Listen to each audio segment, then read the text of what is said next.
and thank you for tuning in to the Javier Morquecho Show, where you can learn how to start, grow, and scale your business from leading experts who want to help you succeed. I'm Javier, and I interview entrepreneurs, corporate executives, and thought leaders, and I share their stories on my website at javiermorquecho.com. We're joined by David Lowe, a British entrepreneur who is passionate about building brands that help people connect and grow as human beings. David had big success with his first startup, Uberpong, partnering with major clients like the Los Angeles Dodgers, Nike, and Red Bull, before successfully leading the company to an exit. He is now the founder and CEO at Qwerky Coliving, a co-living community for like-minded people that combines elements of co-working, entrepreneurship, and travel. His goal with Qwerky is to help accelerate your success through co-living and co-working. Hi, David. Welcome. Thank you for being here today. Thanks, Javier, for having me on. Excited to chat. My goal for today is to share your story and talk about your journey of starting, growing, and scaling your business. And first off, what do you think is the most important challenge facing entrepreneurs when starting their business? I think the biggest challenge is capital. Most of the time, it's capital and it's team members. So, the old kind of strategy was let's go to a bank, borrow some money, and get things going. And a lot of banks now, they are a lot more risk averse. They need to see traction, proof of concept, and so on. So it's a lot more difficult to get that money. So that's what's making people, entrepreneurs lean towards crowdfunding, friends and family for loans to get seed capital, and even institutional investors, so angel or VC investment. Now, you mentioned crowdfunding. So when you started your first company, not your first company, but when you started the company Uberpong, you used a crowdfunding model. Can you talk about why you chose that model? Absolutely. I arrived in the US. I moved from London, England to Austin, Texas in February 2012, and I didn't know anybody. So I thought I can build my network pretty quickly in my mind, but I thought that crowdfunding was a way to leverage off an existing network and really tap into that community. So I launched that campaign in July 2012. We did the video, we got the concept together, and it was for Uberpong, which was a custom ping pong paddle creator. So launched that for 30 days, the campaign, ran that for 30 days, and raised just over $10,000 in that time. So that gave us seed capital instantly to be able to launch. And I didn't give any equity away as part of that deal, which was another reason why I chose crowdfunding. Yeah, I do want to talk about crowdfunding, but I also want to talk about, was there something else besides crowdfunding that also helped grow your business?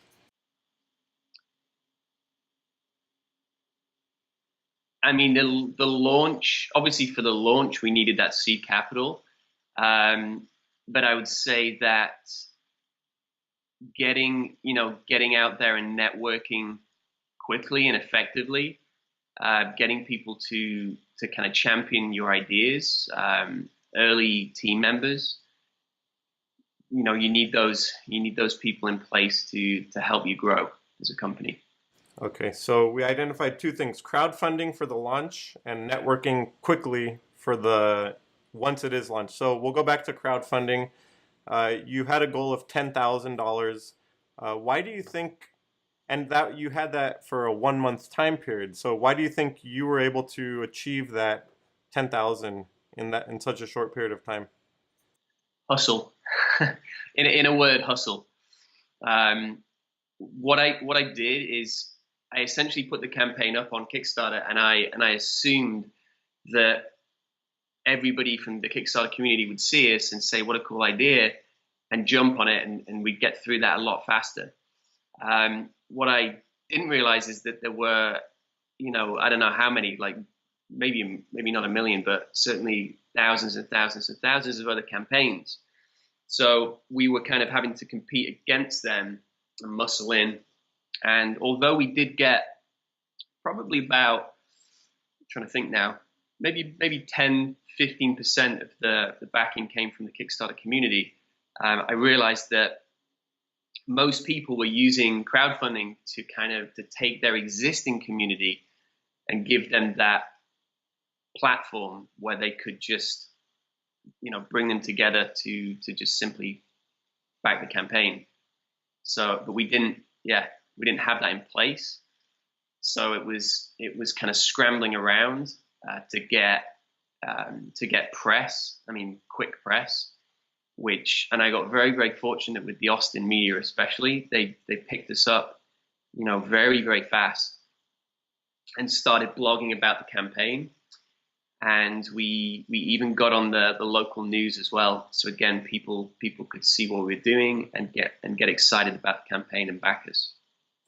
So was there a point when you felt that you weren't going to reach your goal of 10,000? Yeah, there was.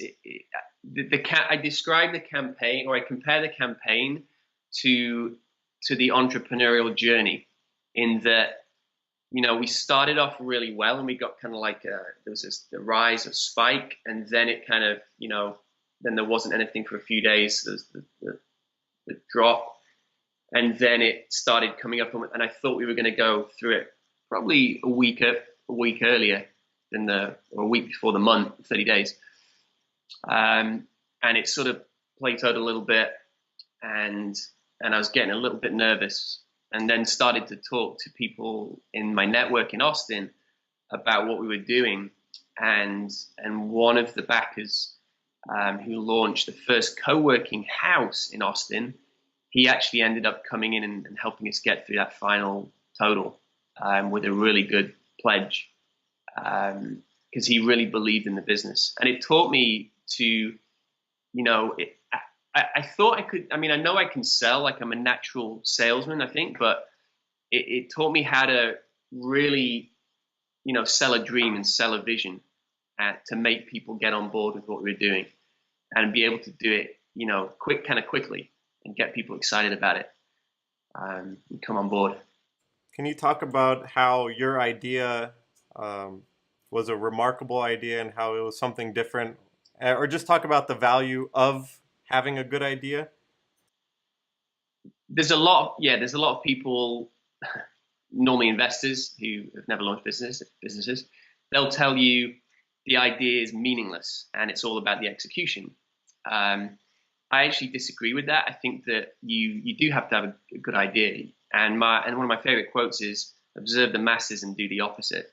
So I observed the masses in the table tennis world, or ping pong, and I saw that they were all doing the same thing. They all had red and black rubber on their paddles. They were all talking about the equipment. It was always about like how heavy it was, or how fast, like the what. They were talking about the what, not the why. And so I thought, well, if we could do something that was different, and it was more about,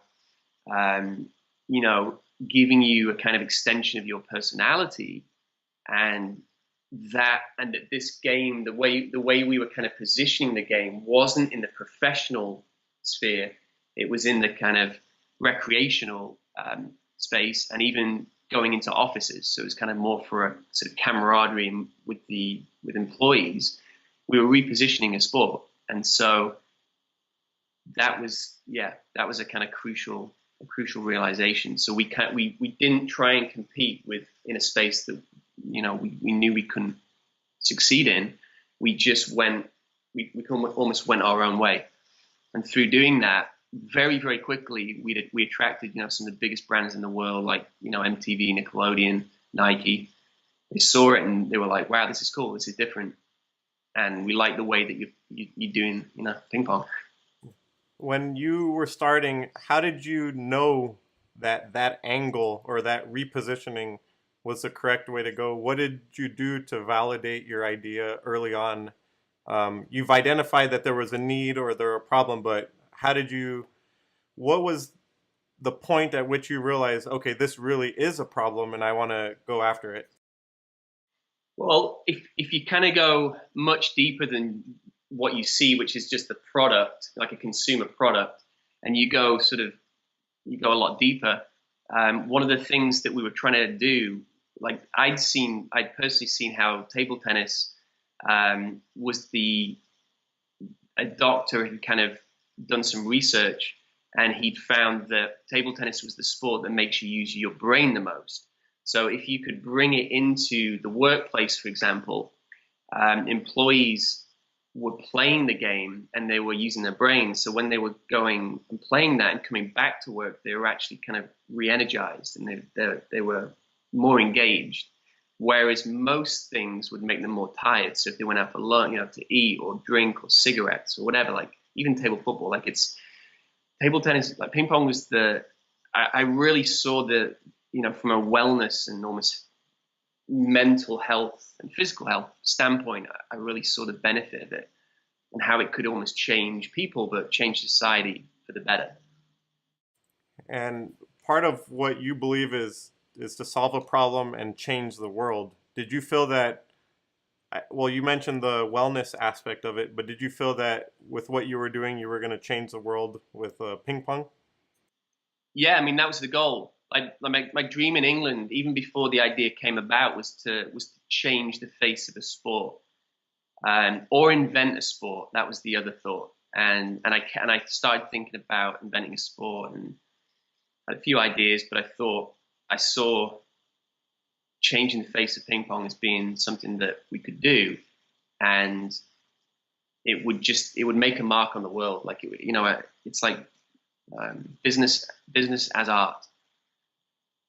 Do you think that when people are starting a business that the goal should be to change the world?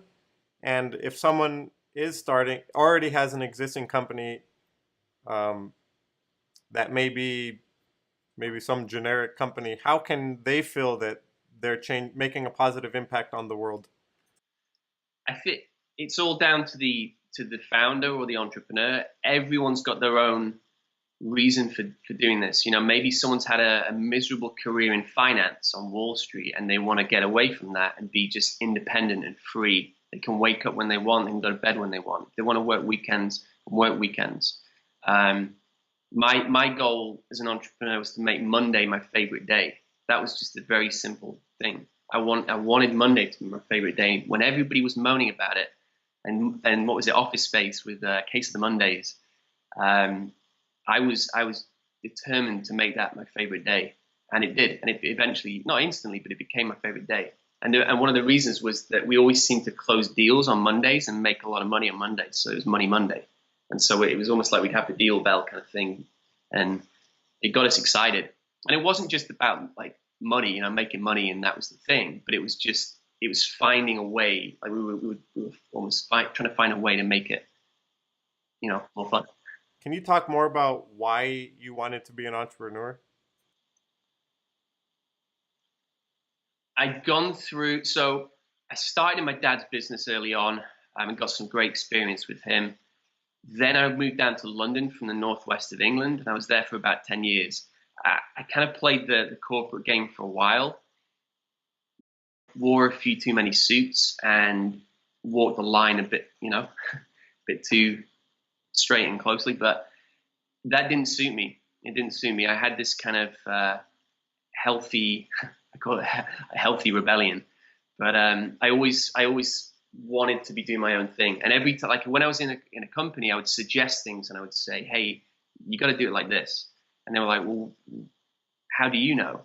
You're not the boss. Like, how do you know? You know, experience. It's like just the feeling. It's gut feeling. So, you suggest enough ideas to enough people above you and they don't use them. And then you realize that either your ideas are terrible or the people above you just don't know what they're talking about and don't know what they're doing. And I realized it was the latter. So I thought I can do business better. If I do my own thing, I'm going to start and I'm going to know nothing essentially, or very little, and I'm going to learn on the job. I'm going to treat every day as an education, and I'm going to make probably very little money for the first maybe few years, but gradually, the idea is that as an entrepreneur, this is happening. It's all the way along. This is happening. Whereas most people, they'll have this will happen at the beginning, and then that will happen for the rest of their life, and they're happy with that. So, but I wasn't. So, were you? I think you just said it, but so you were not happy working the corporate job. No, I wasn't happy in London, where I'd kind of got to, if you like, in my life, in the corporate world. I wasn't happy. Yeah, I just wasn't happy. And do you think entrepreneurship can help with happiness? There's a question. That's a whole other hour, another podcast episode. Do you know, you live and you learn, and early on, I would say that you learn very quickly that you have to kind of manage your emotions and manage your mental state. Personally, I didn't very well. I was like manic. I spoke to plenty of entrepreneurs, and they said if you've not got manic depression yet, you will have. You'll get it soon. So I would say that one day it's up, next minute it's down, So it's learning to handle the lows as much as the highs. Yeah, and so there's right now I'm seeing that there's many directions I can take this conversation. We can talk more about happiness and building a community around yourself, so that as an entrepreneur, it's probably a lonely profession, and you do go through highs and lows. We can talk about that and the importance of building a community around yourself, or we can talk more about general entrepreneurship strategies with what you learned through your Kickstarter campaign and building your company, Uberpong, and successfully exiting it. So I do want to talk about both of them, but which one would you want to talk about first? Let's go in I guess chronological order. So let's start with Uberpong and the community and I guess post Kickstarter. Okay, so one of the important lessons you learned is that if you set a deadline and focus, anything is possible. So can you talk more about that aspect when you were creating your company? I always forget the law, but it basically means that when you set a deadline, everything will come together and happen within that time, as long as you have that deadline.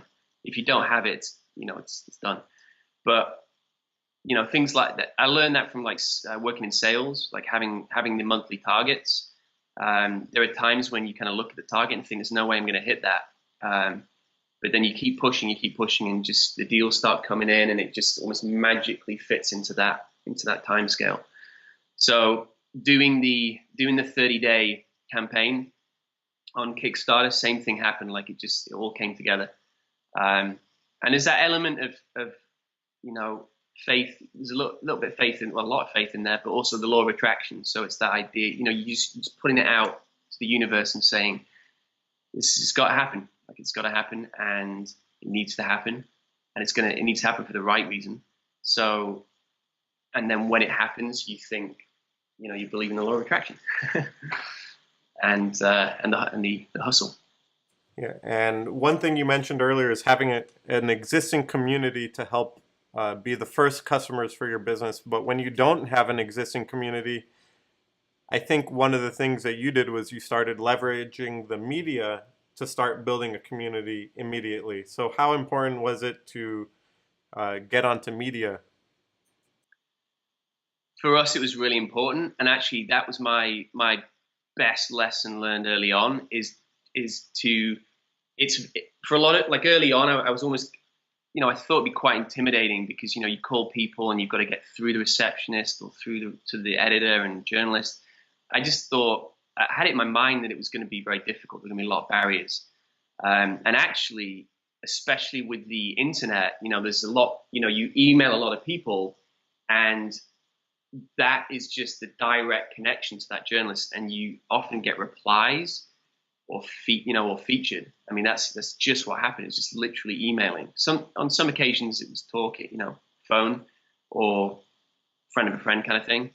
But most of them was just literally emailing them with a compelling pitch, and they published it. So we were very fortunate, because again, you think you would email and there'd be millions, they'd receive millions of emails and you wouldn't get picked up, but we did. So I guess it was, I learned very quickly how to write a good headline, like in the subject, write good, like something that would make a journalist want to open it. And then once they've opened it, it's nice and short and they want to feature us. They can read it quickly, analyze it and say that needs to be in, and it's a Kickstarter. So if I'd gone in and just said, this is like a ping pong company, they wouldn't have featured us. But when you have a Kickstarter campaign, you have a deadline, they know there's a deadline. They obviously work with deadlines all the time. So they appreciate that you're trying to get something up very quickly. And so they're more inclined to feature you because they know if they feature you in like 30 days, the campaign's finished and it's a dead story. So if you remember, can you give an example headline of what you said when you were trying to get featured on Kickstarter? Oh, now you got me thinking. What I vaguely, because it was a while ago, I haven't got the emails, but what I vaguely remember is that I was saying I was emailing the Austin media and putting Austin in there. So it's something like Austin company launches, or Austin company seeks to change the face of a sport or something, or Austin company is the future of ping pong, something like that. But I would always make sure that Austin was in there. So then they immediately think, yeah, we want to look at this and we want to back these guys because they're one of us. They're in our city. I sent that to the New York Times. They wouldn't look at it. Maybe. So were you mentioning the deadline in the headline of your email? In the headline, almost certainly no. But in the body, yes. Okay, so in the body, you let them know that there's a deadline associated with it. And what else did you say? That in bold. What else did you say in the body? Was it a long email, a short email, and what do you think got their attention? I just went on my own personal feelings. So when I open an email and it's a long pitch and it's like an essay, I'll delete it. I'll just immediately delete it. Almost always delete it because I just haven't got the time to that for a first email, very first email. You imagine going in. I kind of compare it to like if you go to a networking event and it's like, what do you do? Tell me what you do. Nice to meet you. Shake hands. What do you do? And then they talk to you monologue for 10 minutes. I'm out. You've lost me. But if it's a quick, I'm in social media or I'm an entrepreneur and this is my startup, keep it nice and succinct. Then it's kind of back and forth. So I was going in with no more than a few lines, one link to the Kickstarter campaign. That's it, nice and short, a few lines. How many emails do you think you sent out? A few hundred, at least. How many got back to you? Got back to us pretty good, maybe 20%. And we got picked up by about 5 to 10, maybe. It was a good, like I said, it was actually, for the time period, astonishing kind of return. And again, that was all startup PR. So there's PR companies that are doing this all day. And actually, what was kind of amusing is there was kind of a loose connection who said that she'd help get some press, and she was in PR and she got nothing, got absolutely nothing. And I got us in Springwise, Trend Hunter. I mean, like the biggest sort of trend hunting websites, one of the biggest Austin blogs, Culture Map. Got us in Austin Magazine. So, physical press, and she got nothing. So, it just shows like it's easy to rely on a PR company, but I did it myself and succeeded. Were you going after big companies, local companies, or individual journalists themselves? Going for I got to say early on, it was the publication rather than the individual. I've recently switched that strategy. Well, I say recently, like, basically with Qwerky, I'll be switching that to go more direct to the journalist. So if I see a tweet or I see an article, I'll see the Twitter handle and I'll reach out. I'll target that person because if you just throw it into the pot, they might try and forward it on, but sometimes, a lot of the time they won't be bothered. It's like you're just taking that extra step out of the equation and you're just making it easy. Yeah. So you mentioned this as launch PR. For a company that has already launched, does not have a deadline, could they still use similar ability to get involved in local or big media? Definitely. Yeah. I mean, again, I think it comes down to budget. So if you've launched and you've got that budget and you want to almost pay for it, I mean, yeah, there's plenty of companies that do that. I mean, a lot of companies will spend millions of dollars a year doing that.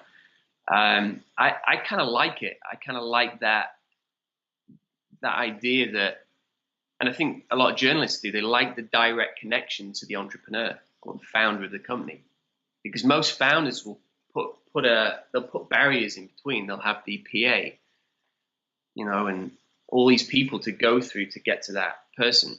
And so a lot of the time they can't reach them. So it's nice, it's refreshing when you say, this is my direct line, even if it's the only number you've got. Say your direct line as if you've got many lines and many phones. Tell them it's your direct line, they'll feel special. And then, say whenever there's a story, whenever we're going to talk about like ping pong, Uber Pong, with Qwerky, it's going to be co-living. Whenever you've got a story with that buzzword, come to me. Well, the thing I was trying to get at is that, so even though you launched and you got the publicity, but you were with your company, Uberpong, for at least a couple of years. So let's say the second or the third year, even though it's still a small and growing company, what can you do in that phase of your business to still get PR? Because you don't have a deadline anymore, because you're just running the business. It's not as big of a company that there's barriers. So is it just tying the message to a larger message, or did you not actively seek PR year 2, year 3? I got to say, for the duration of the company, I didn't seek it. I didn't really, say there's a budget for that feature, and I know a lot of people pay to get into magazines, like the big business magazines. What I read, and I can't remember, maybe it was, I can't remember the name of the company, or the product, but what I read was the best PR is when you create the best product. So get the best, create the best product, get it out there, and people will talk about it. They'll do your PR, like your customers will do the PR. So if people see like ads or advertorials, whatever you want to call it, even articles now, it seems, I'd say the advertising shields are up a lot more.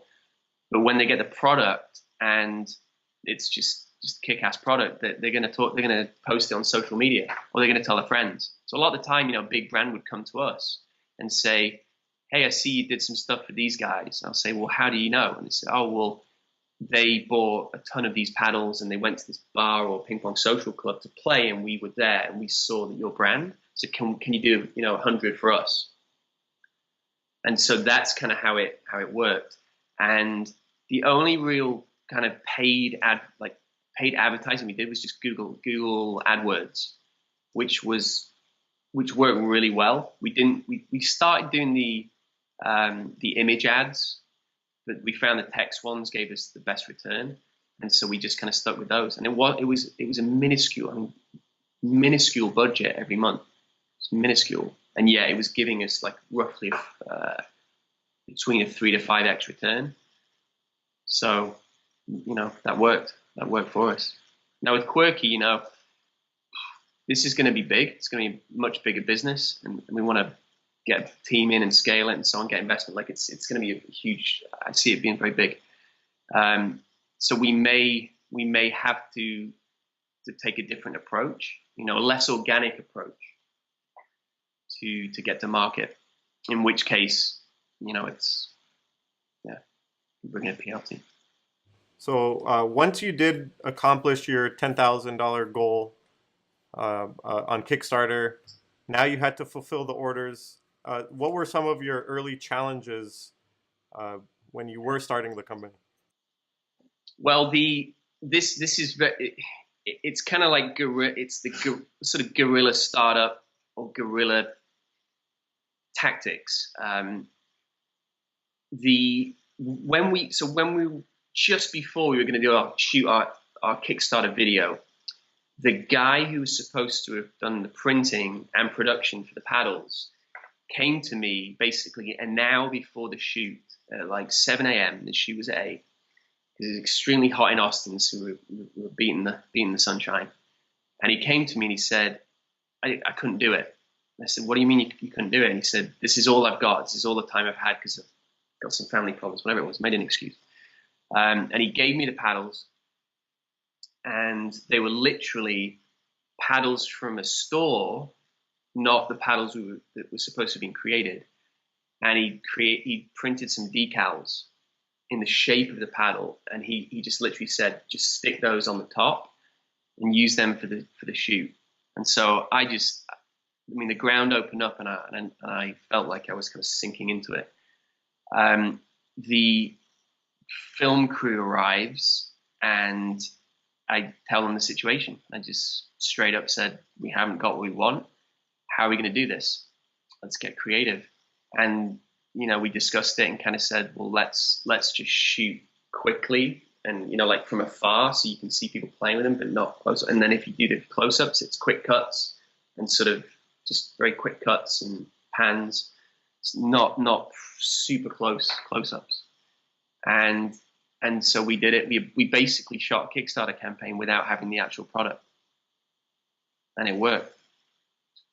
And that again taught me a lesson where, we knew what we were going to have, but we just didn't have it for the shoot. Now, if we didn't have that, we didn't have anything, and we just used that to get that $10,000, then we'd be con men. But we knew that it was coming. It was just delayed, and we couldn't postpone the video shoot because we just lined up all the ducks in a row, and we just couldn't afford to say no. Because we had to get the bar to open at like 8 a.m. and they would normally open at probably midday. So there was a lot of things. The film crew were there, the actors were there, like people were there, friends, actors. So there's a lot of things riding on that.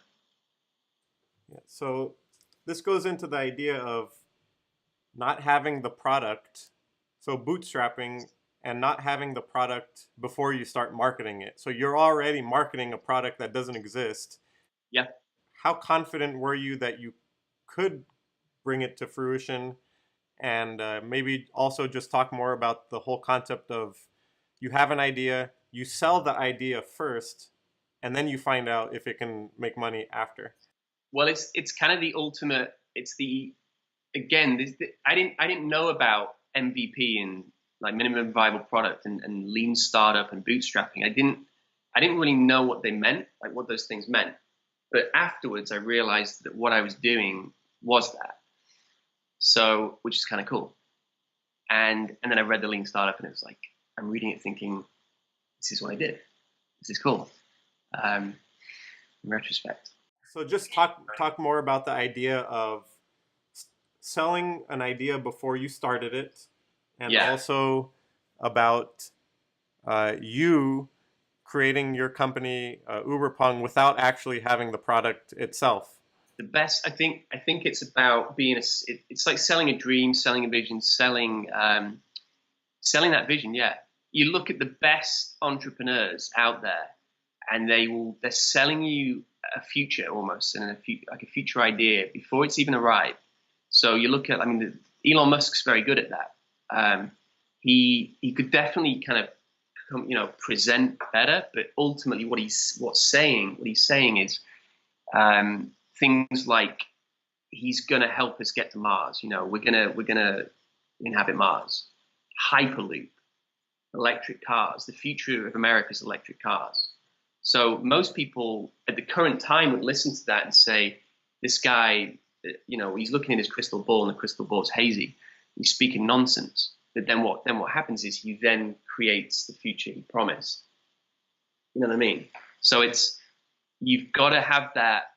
I think it's important if you want to be successful to have that, to really think and become obsessed and visualize about that future. And then once you've got that yourself, you have to have that yourself.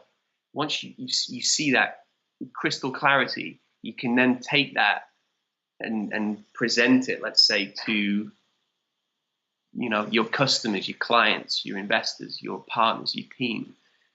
And then what you notice is, and with Uberpong it was a little bit harder because it was really the first startup at launch. But with Qwerky, what I'm noticing is that I'm attracting people much more quickly. Like they buy into it much more quickly. Now, is that because it's a better idea? Maybe. Or is it the way I'm communicating it as a future, a future vision, like something that's going to really change the world? Maybe. I hope so. So it's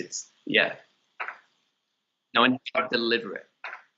When you did start Uberpong, how important, whether with Uberpong, but in general, how important is it to get your creation out fast and then stay close to customers to learn what they need?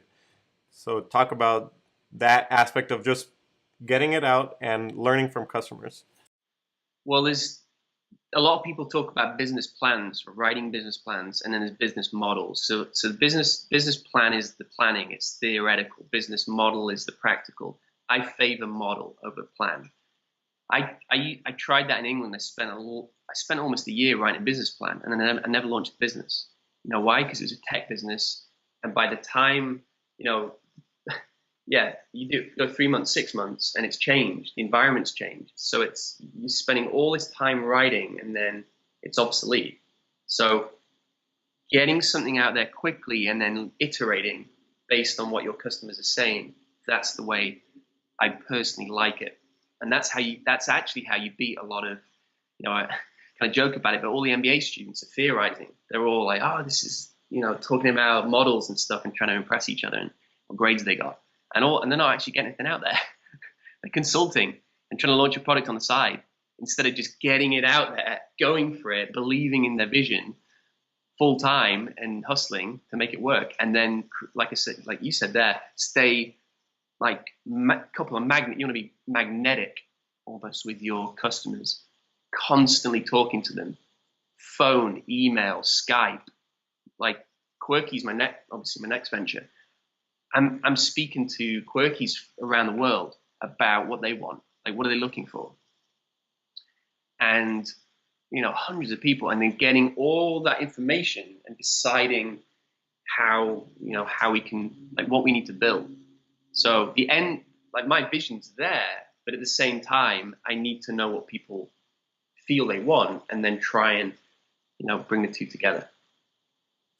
And when you did launch, very soon you started getting really big clients with Uberpong. Yeah. Your first big client was Extra TV, right? Yep. We got on there. Was it getting big clients the thing that fueled your business? Early on it definitely helped because we could add, and I'd seen this on a lot of other websites, when you get that press, you get that logo and you put that on your website, and it instantly adds credibility. Like people we've worked with, partners, whatever, just clients, yeah. And so we could put that on there pretty quickly and then talk about it on social media, put the video up there, and Uberpong brand got on. I mean, it was amazing. It was amazing when it went on. I mean, I was watching it. It's kind of a dream because I've been in the States probably just about a year, but by the time the business actually launched, it was November 2012. So we'd only been in business 3 months, like post launch, a few months, and we're on TV, product, big brand name and website, and what's he called? Mario Lopez and Maria Menounos. They were both talking about our paddles, and it was a dream. It was a dream come true. Yeah. Is there such a thing as growing too big too fast? um, yes, but I think that again, you learn from it. So when that happened, you almost kind of sit back and think, it's all the orders are going to fly in now. Like there's no need for me to work, so it's all done. And then of course you realize that there's a lot of TV channels, and there's a lot, and people are online and not watching TV. So maybe people didn't see it, and so it's great for credibility. It's brilliant for credibility, but it doesn't necessarily guarantee success. And so that was to learn that again is good. It was a good lesson. So after getting your first press and getting high-profile clients and being in the media, what did you do to maintain the pace of business after you got your spike? Well, I realized that we needed better partnerships on the printing front and then on the production front, and then realized that we needed kind of like our own warehouse where we could be trying to do the majority of the manufacturing in-house. I kept trying to bring it in-house because initially we were going overseas to Asia for the materials, the paddles, and the rubber. So I think it was just it forced me to think, how do we grow? Yeah, how do you get bigger? How do you grow? How do you bring in more people and make it more successful? So I think that's a good thing, but too big too soon. I'd say, for us it was press. If we were hitting sort of crazy orders and numbers too soon, again, it's like, how do you sustain that? A lot of companies actually will go bust because they get the spike maybe through an Amazon, promotion or something, or it's whatever. They'll get the spike too soon and they're not prepared for it. They don't have the infrastructure and resources, and they'll go bust. Yeah. I mean, success can be, it's like a double-edged sword. Sometimes it can hurt people getting too much attention too early.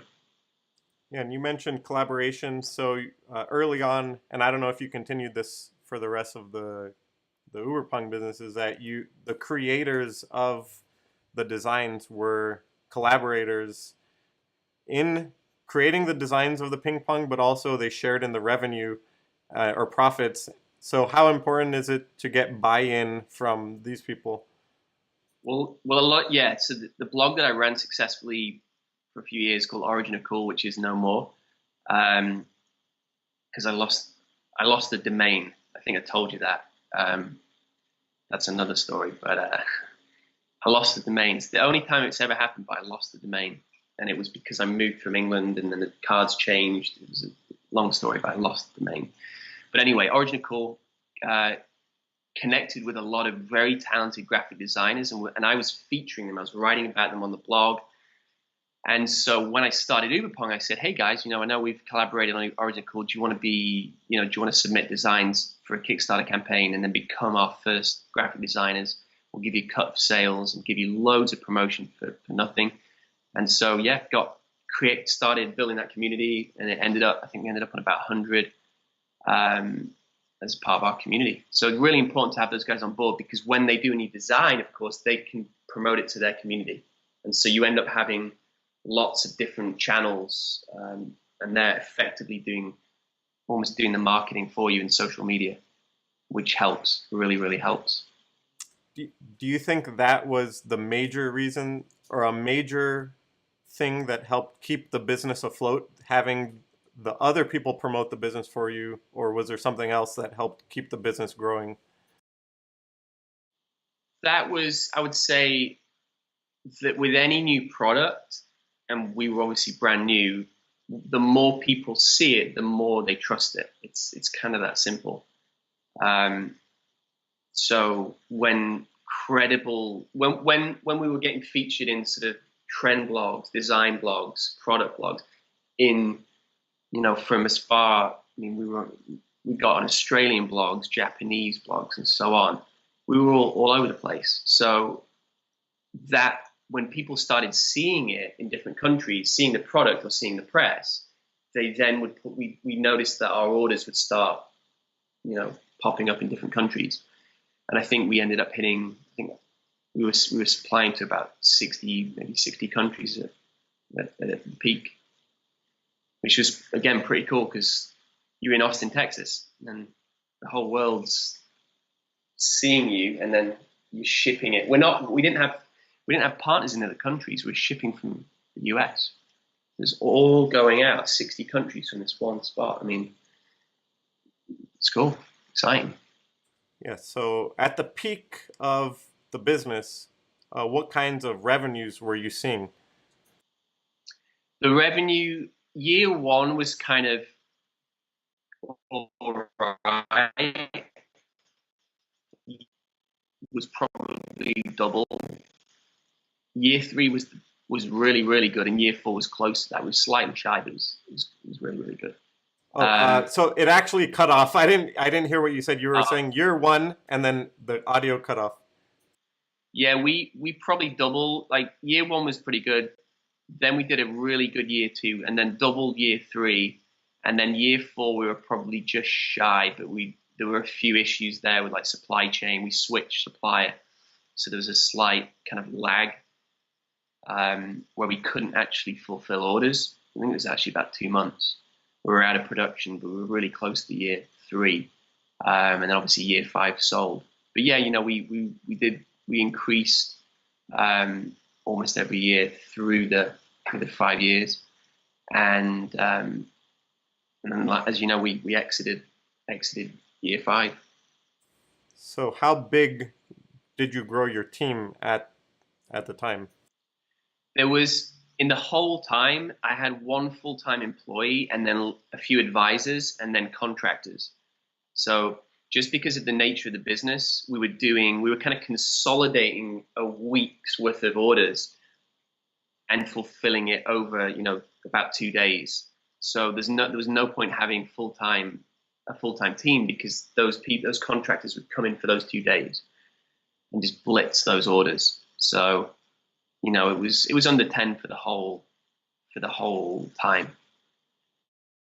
Yeah. So you said you were like doubling every year and growing year over year.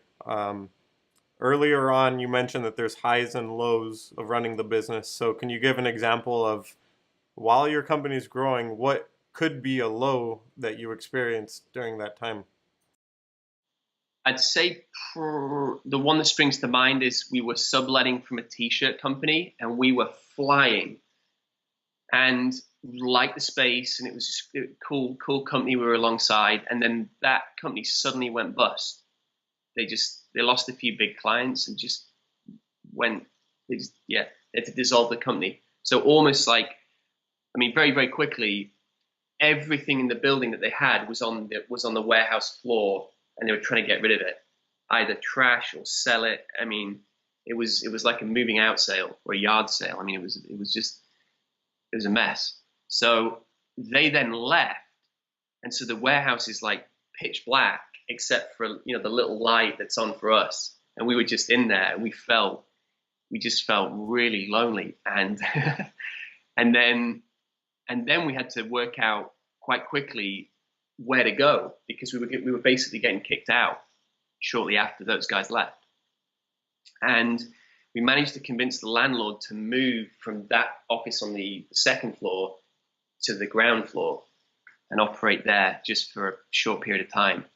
And it was the middle of the summer, so and that space didn't have AC in Austin. That was brutal. So yeah, never want that again. But was there a point where you felt like you can't do the business anymore, or that you want to exit? Sure. Somewhere you've said that entrepreneurs sometimes are the ones who persist will make it through, but sometimes or many of them go through a point where they're about to give up, and that's the point where you really need to persist. So did you have any of those moments? For sure.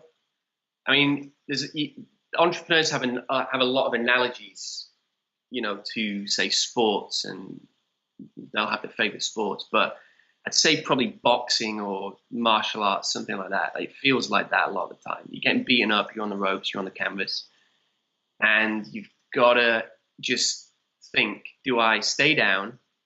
Now I've been knocked down. Can I, get up or keep going? Or should I just lie here and give up and take a break?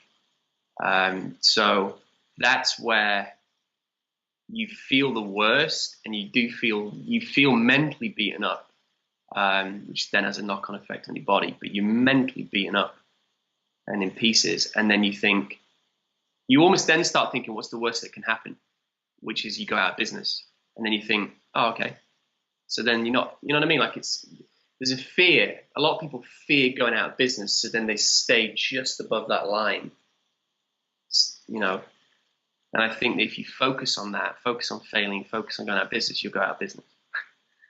Simple as that. So then I stopped worrying about it, and just thought, I'll get up, stop worrying about that, and then try and control, focus on changing or controlling the things I can control. And that's what kind of, the times that we almost did go out of business, it was just keep pushing, work a little bit harder, but also just not fear going out of business. What do you feel?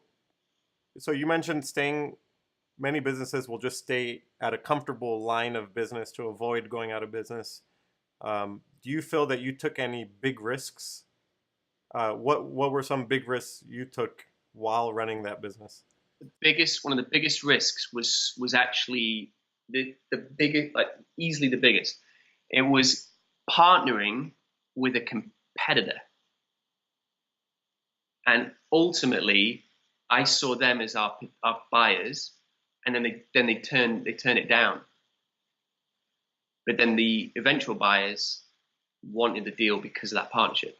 So it worked. It was a very risky play, because a few people said to me, firstly, why are you partnering with a competitor? Crazy. And then they said, if you want to sell it, your buyer is not going to go for it because they're going to see their competitor. Crazy. But I don't know. I knew them. I got very close to them, and I trusted them. And again, my gut said, go with it. And I went with it. And because of that, partnership is still there. It's a great partnership. I sold the company, so that worked for me personally. And then the new buyers have a really good partner because I've screened them and know them. So they're going to go from strength to strength. So it worked out. It could have gone, it could have gone horribly wrong. I wouldn't be on this podcast. Well, so why did you want to sell the company since it was growing year after year? When you go, 5 years in, first company, I just felt like I'd taken it as far as I could take it. Simple as that. I thought, with my skill set, I've taken it as far as I can take it. I feel like another company can come in and take it from here to here, really ramp it up and scale it. Could I have done it myself? I just didn't have the knowledge. I just didn't feel like I was in the right place. I didn't have the right network, didn't have the connections. So I thought, and then Qwerky was in the back of my mind, and I thought, this feels like the right time. It feels like the right time to walk away from it, exit, and then look at the next venture. And this, personally, I think this is kind of, it's the second one, but it feels like it's going to be, Uberpong technically was a global business because we were supplying to 60 countries. But Qwerky feels like it's a true global company that will start in San Diego, and it will do very well in the US. We'll scale responsibly.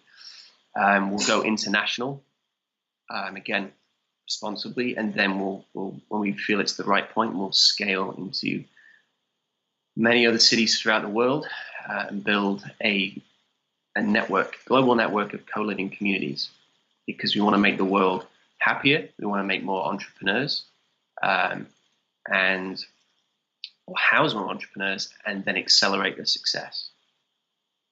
And I do want to talk about Qwerky, but just a few more questions. as an entrepreneur, when is it time to continue working on your passion, and when is it time to leave?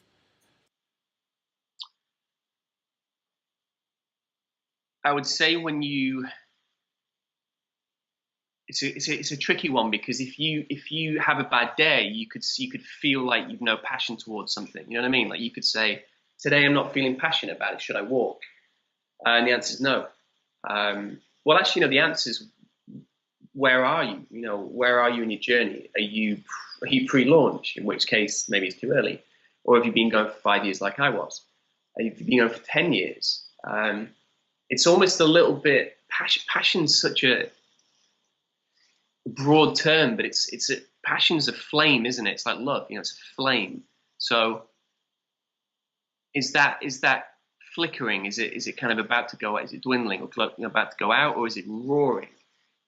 That's down to the individual. That's about like your personal feeling. You can ask people like, should I quit now? It's like a million people can advise you, but only you can say if you have that heart or that soul or that flame burning inside you to carry it on. Okay, so if not looking at passion, it's a personal feeling, but if you look at the numbers, if the revenues are flatlining, if the revenue... Yeah, I mean, like, for example, if you're making like a recession, isn't it? If you're making a loss for a few quarters or even like years, and you know your salary's diminished or non-existent, then maybe it's the right time to kind of wind it up and move on. But you got to be careful, because again, if you've got employees that are relying on you, or investors, you kind of have to look at how deep you've got into it and where you are. And yeah, I think I'm sort of realizing that if you put yourself in a position where you have to succeed, that's kind of where you start doing the best things. That doesn't work for everyone. But that's kind of where I like it, where it's that sort of, you're risking a lot, but it's, you calculate risk, but you have to make it work. Whether that means you've got investment or it's a time, deadline, time scale, whatever it is, you've got to make it work, because there's people relying on you, and you're relying on yourself. And so then you did sell the company. What is the best thing that happened to you for selling the company? The best thing was, and when it kind of happened, which is, just that moment when it happened and you realize it's happened. The feeling of just, you've done the full circle, you've done the full circle, or the cycle of the business has been completed. So you had the idea, it was literally an idea. It's nothing really. Then you start becoming obsessed with it, and that idea becomes something. You give birth to that idea, the brand is born, and it comes into the world. And then you nurture it, and it grows like a baby, I guess, and it goes into, its teenage years, and then becomes an adult, and then flies. You sell it, I guess, and it flies out the nest.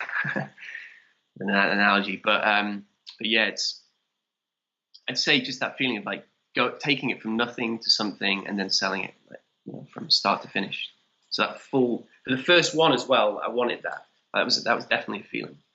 If I could take it to success and then sell it, it means that it's worth something, and I'm doing something right as an entrepreneur. And so then, if I apply what I've learned to a bigger business, you take that, what you exit with, and you take that to the next business, and maybe that happens, or that happens, and that happens.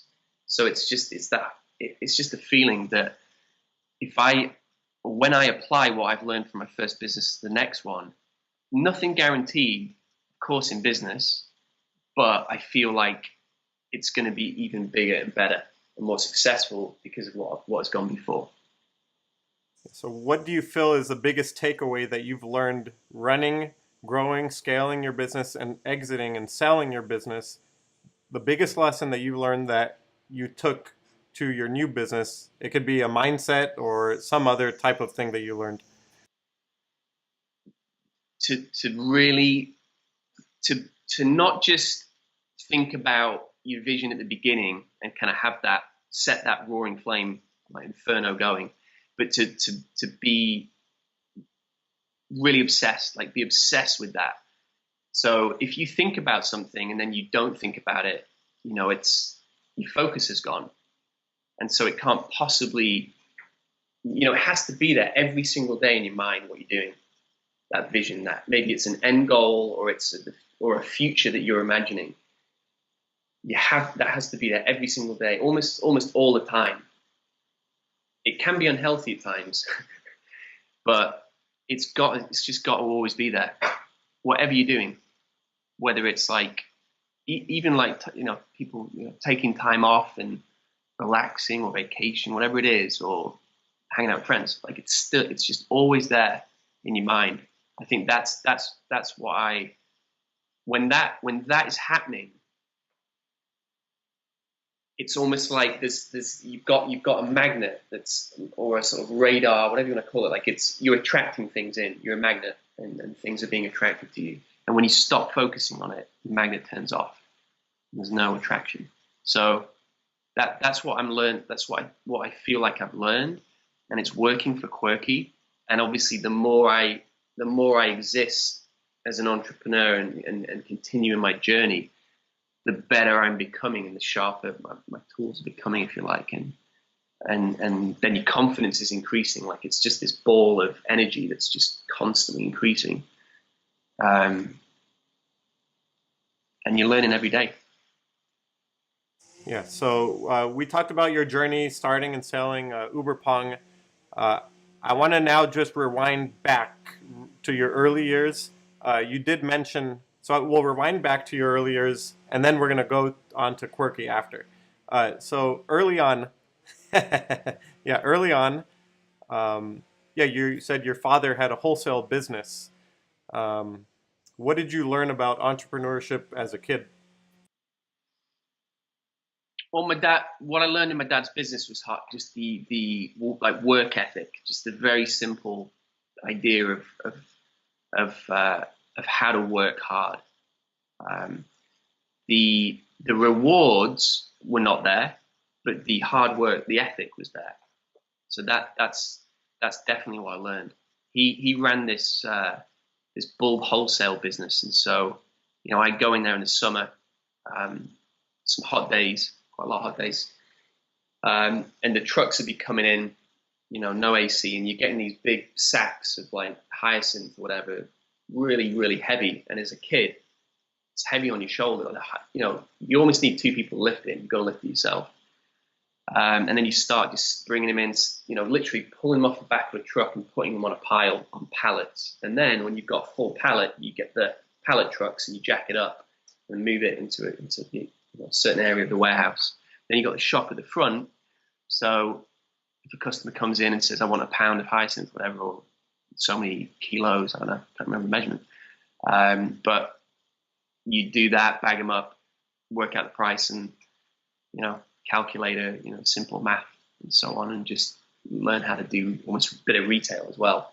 So, but just work ethic. I'd go in with my dad sometimes about 7, and I'm not a morning person, so I hated that.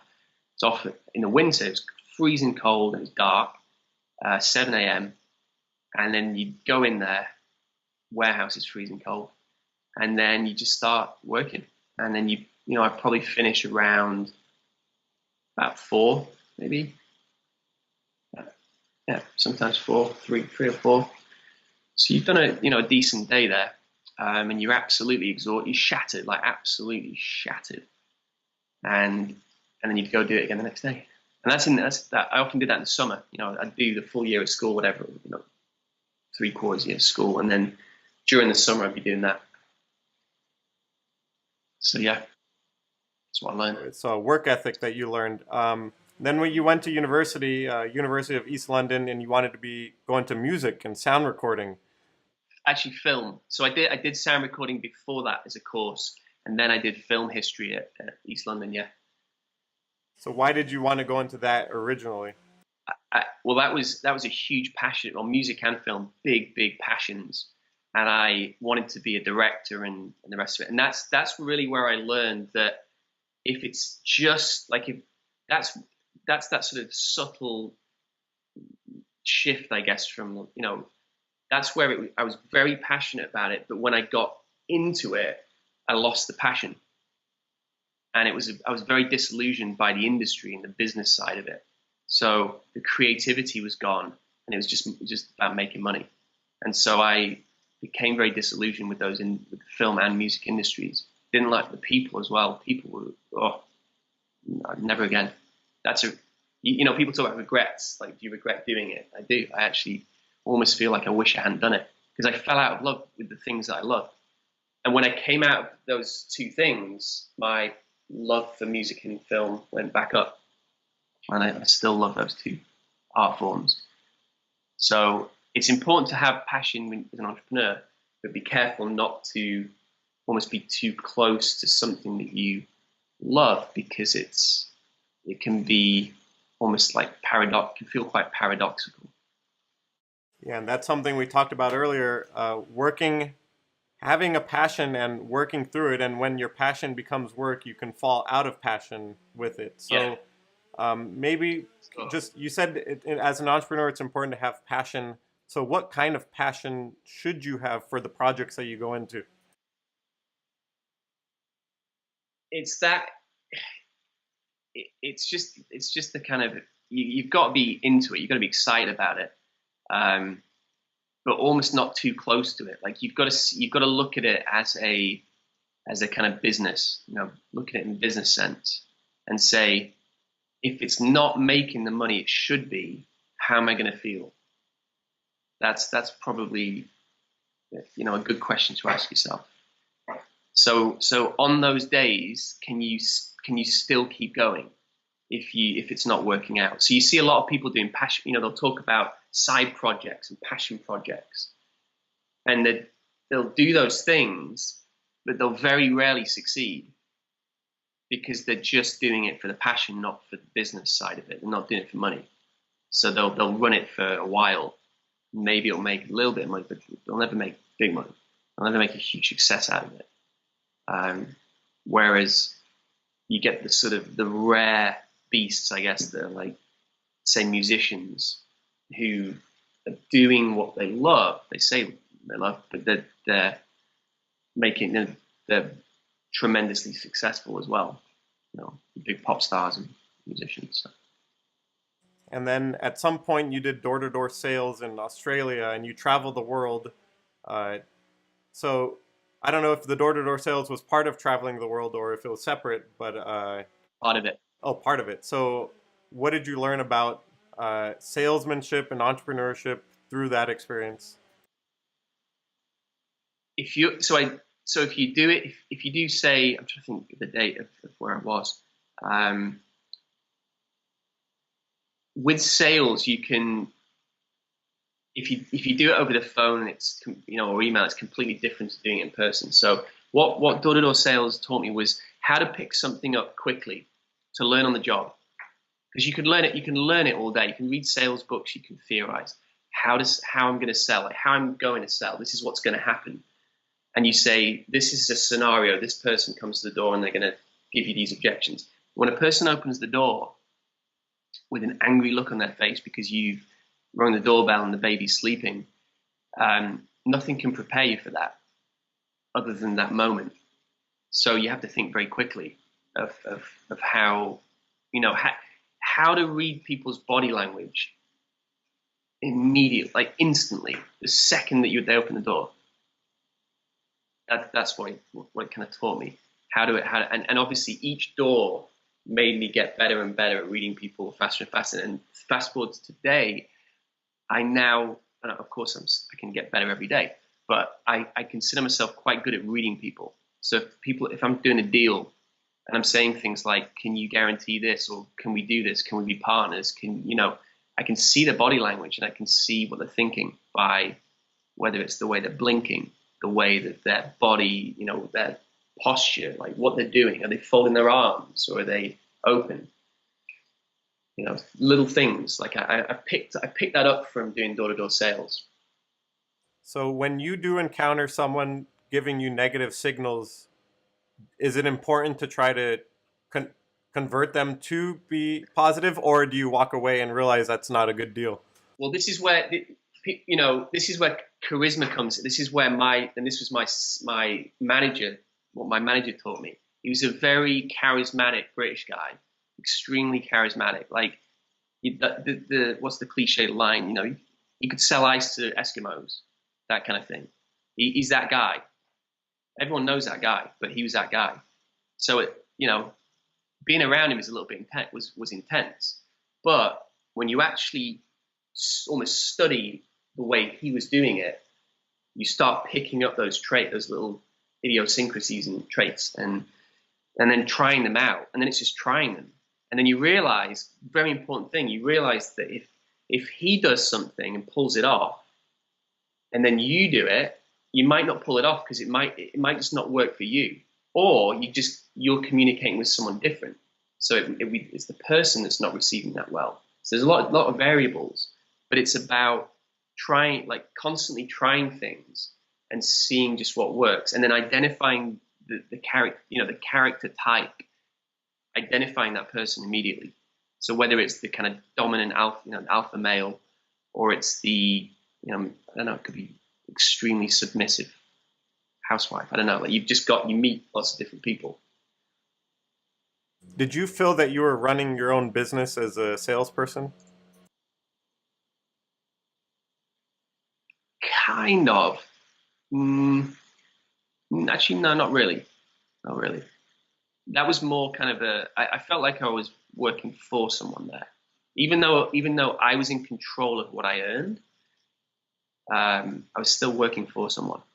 I did well, I picked it up pretty quick, and I was like salesman of the month pretty quickly. It was like the second month, and then they gave me like an all expenses. We went to the races, the biggest race in Australia, the Melbourne Cup. They gave me an all expenses day there, champagne, a lot, it's great. But I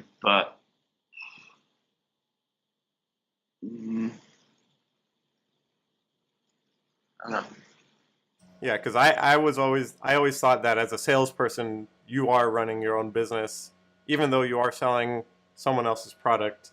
But I still think, I think in that respect, like you get your commission, and then you think, was that fair? Was that a fair commission? And then at some point you say, I should get more. And then if you're working for yourself, you can control that. So I think that's the key thing it's just I don't know.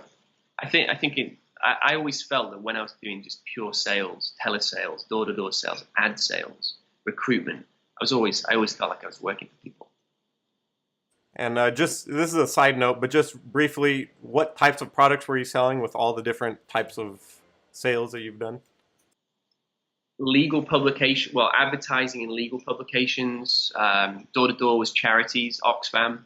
We were selling on their behalf, and making a lot more than just people going out and what they call the panhandlers, like shaking the tins.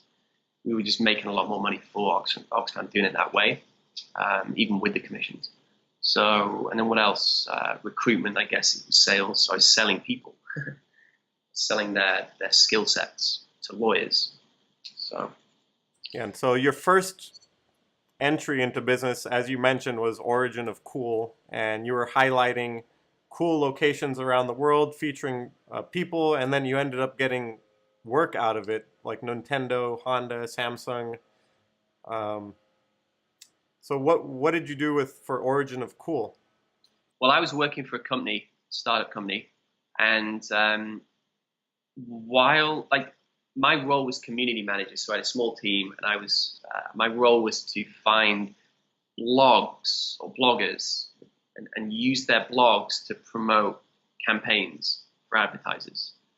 But because it was because the UK operation was kind of pretty new, we didn't have that blog network, if you like. So very quickly, I suggested, I said, hey, I've got a blog that's doing pretty well. Can we use this? And because it was kind of broad, the subject, matter was broad, I often used that blog for campaigns. So I was getting my salary, and then I was getting paid to promote the campaigns as if I was a client. So that kind of was good. And then I thought, well, wait a minute. If we need blogs, why don't I just create a small blog network myself and then start writing about those things and just almost not cloning the site, but it was just like little spin-off brands. And then at one point I had about, how many? Like 5 blogs. And in some instances, the category could be applied across all of them. So it was good. It was like a commission on top of my salary, but I wasn't in sales. So it was cool. It was a good, and that was on, that for me was entrepreneurial. Like, again, any job I've been in, I've tried to be entrepreneurial. So I kind of hit that point where I'm getting frustrated with the role. I'm trying to be creative and almost work my way out of this with an idea. And that was where, again, I thought I got to stop working for people and do my own thing here, because it's almost like this urge keeps coming back, and then I'm not expressing myself, so I'm frustrated, and then I'll move on from the job because I'm just frustrated. So then it was like, right, I got to go for it. I got to work out how to be an entrepreneur. So Origin of Cool was a blog network that you featured other blogs, and then advertising agencies wanted to be featured. And so you had that network, and you provided ads to those other companies, and you helped. Exactly. And blog posts, we put blog posts on there. So, yeah. And so you were growing that business, and then what happened something happened and you lost the business? Oh, yeah. So the domain. So I came across to Austin, Texas, different country, obviously from the UK, and then the cards switched. There was the card change. So I opened a new bank account, changed my phone number. So what happened is the email address that I wasn't really using, because I created a new account for Uberpong. I didn't check the email address. They couldn't call me, and then the bank card was changed. So in other words, one day I went to Origin of Cool, and I was locked. Like, I couldn't get on. I was like, what's happening here? And then I realized that I'd lost the domain. So don't lose your domains, people. It's the worst feeling in the world, because I grew it for a few years. It's doing all right revenue as well. And all those backlinks that you built, all those backlinks across the web, and then instantly gone. So essentially all those backlinks now are working for the person who took over the URL. And you're not going to go, you can't go to all of them and say, thanks for publishing us. Can you remove that link now because I lost the domain? It's gone. So that's why the guys who got it, they got lucky. They just got lucky. Yeah. So I was just going to say, is that a blessing in disguise, and do you consider that a failure? You learn, like I said, you learn every day about things. That's the first time that's ever happened. And again, the line you hear is make a mistake once, never make it again. If you make it again, you've not learned from that previous experience, and it's almost as if you had it coming. So never say never, but I'm never going to lose the domain again. I bet not. So we've heard your entrepreneurial journey, your story of success. Now you created Qwerky Coliving, and why are you creating Qwerky? Qwerky came about because back in what year was it? About 2001 in England. I moved down to London. I wanted to be an entrepreneur, and the city was big, and there was so many networking events. I didn't know where to find the founders. I didn't know where to find people I could trust. I was kind of isolated, lost. I went through long periods of depression. There wasn't co-working back then, or co-living. So what I was really looking for was co-living, but co-working as well. And so really there was this kind of thought in my mind at the time that was needed in the world. And so that was really put onto a long list of ideas of businesses that I could launch down the line, down the line, like after Origin Cool, after Ubipong, just something down the line.